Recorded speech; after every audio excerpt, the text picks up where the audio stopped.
जैन मंदिरातील दानपेटीतून ट्रस्टींनी 14 ते 15 कोटी रुपये काढून गैरव्यवहार केला।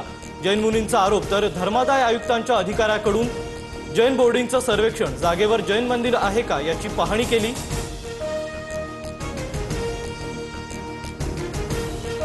धंगेकरांकडून मोहोळ यांच्या गाडीचा व्हिडिओ शेअर। गाडी कोथरूडच्या बढेकर बिल्डरची असल्याचा धंगेकरांचा आरोप।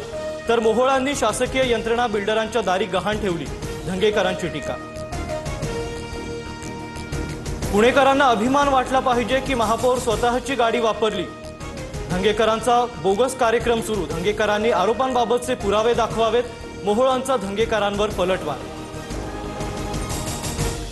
माझ्यावर वैयक्तिक बोलल्यास गप्प बसणार नाही, मी वैयक्तिक बोलायला सुरुवात केल्यास मोहोळांना कोथरूडमधून घर सोडून पळावं लागेल, धंगेकरांचा मोहोळांवर पलटवार।